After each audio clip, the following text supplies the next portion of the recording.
Shalom, selamat pagi anak-anak. Hari ini kita akan kembali belajar BMR. Semoga kamu semua dalam keadaan sehat ya, biar semangat belajarnya. Nah, hari ini kita akan belajar bagaimana sapaan dalam kekerabatan orang tua kita pada suku Melayu. Sebelumnya, mari kita baca tunjuk ajar Melayu berikut ini. Kalau hidup hendak beruntung, ibu bapa wajib dijunjung. Kalau hidup hendakkan berkah, pada ibu bapa hendaklah ramah. Nah, tunjuk ajar Melayu ini mengajarkan kita bagaimana kita harus hormat kepada orang tua kita. Sekarang coba kamu perhatikan gambar berikut ini. Nah, ini adalah gambar sebuah keluarga ya, Nak. Keluarga yang terdiri dari kakek, ada nenek, ada ayah, ibu, paman, bibi, abang, kakak, adik. Jadi ini adalah contoh sebuah keluarga. Dan di dalam keluarga Melayu, mereka juga ada istilah kekerabatan dalam keluarga Melayu. Apa itu kekerabatan? Kamu harus tahu. Kekerabatan adalah hubungan seseorang dengan orang lain karena keturunan dan pernikahan. Jadi, jika kita lihat dari keturunan, kerabat dalam keluarga Melayu adalah saudara kandung kita sendiri, seperti kakak atau adik.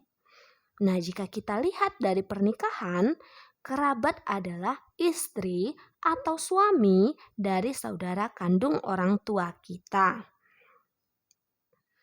Nah, keluarga inti itu terdiri atas kedua orang tua dan juga anak-anaknya. Ternyata orang tua kita juga mempunyai keluarga inti loh. Mereka harus kita sapa dengan sebutan tersendiri. Dan sapaan ini menunjukkan bahwa kita menghormati mereka dan kita sayang kepada mereka. Kita tidak boleh menyapa mereka dengan sebutan nama.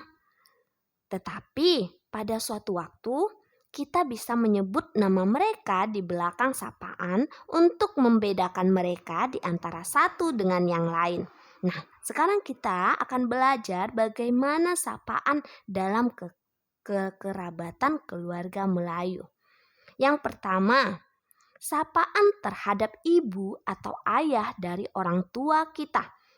Kalau kita pada umumnya menyebut mereka kakek atau nenek. Tetapi dalam keluarga Melayu, mereka menyebut atau menyapa aki, atu, tantan untuk orang tua laki-laki dari orang tua kita. Dan uwan, uwa, we, usi, andung, ino untuk orang tua perempuan dari orang tua kita. Nah, di sini ada sapaan terhadap saudara kandung orang tua laki-laki. Jadi ini adalah saudara laki-laki ayah. Bagaimana ya menyapanya? Untuk laki-laki pertama, mereka menyebut Pak Uwu, Pak Long, Pak Yung. Untuk laki-laki kedua, Pak Ngah. Laki-laki ketiga, Pak Udo atau Pak Alang. Laki-laki keempat, ada Pak Ucu atau Ocu.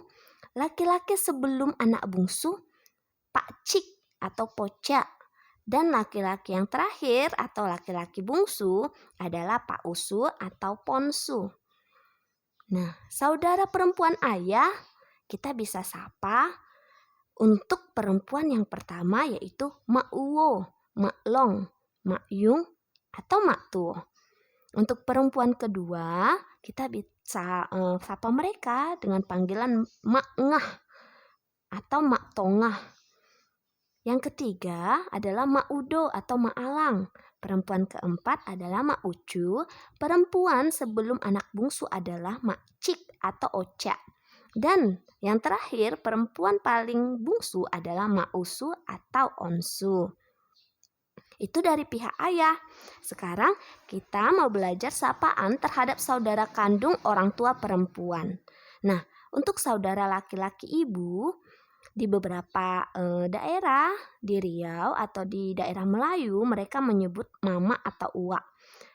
seperti di Kuantan, Kampar, sebagian di daerah Rokan, sebagian Pelalawan, dan juga suku asli. Untuk laki-laki pertama disebut Pak Uwo, Pak Long, Pak Yung. Laki-laki kedua disebut Pak Ngah. Laki-laki ketiga disebut Pak Udo atau Pak Alang. Laki-laki keempat disebut Pak Ucu atau Ocu. Laki-laki sebelum bungsu masih sama ya nak, disebut Pak Ci. Dan laki-laki paling kecil atau paling terakhir atau disebut laki-laki bungsu adalah Pak Usu atau Ponsu. Nah, untuk saudara perempuan ibu, untuk perempuan yang pertama, kita bisa sapa dengan panggilan Mak Uwo, Mak Long, Mak Yung, dan Mak Tuo. Untuk perempuan kedua, Mak Ngah, Mak Tonga. Untuk perempuan ketiga ada Mak Udo atau Mak Alang. Perempuan keempat, Mak Ci atau Mak Ucu. Perempuan sebelum bungsu adalah Mak Ci atau Ocia. Perempuan terakhir atau yang bungsu adalah Mak Usu atau Onsu. Nah, ada juga yang menyebut saudara perempuan ibu dengan sebutan imbung. Ini digunakan apabila mereka tidak mengikuti sapaan berdasarkan urutan di atas ya nak. Demikian pembelajaran kita hari ini. Semoga anak-anak ibu bisa paham dan tetap semangat, tetap sehat. Shalom.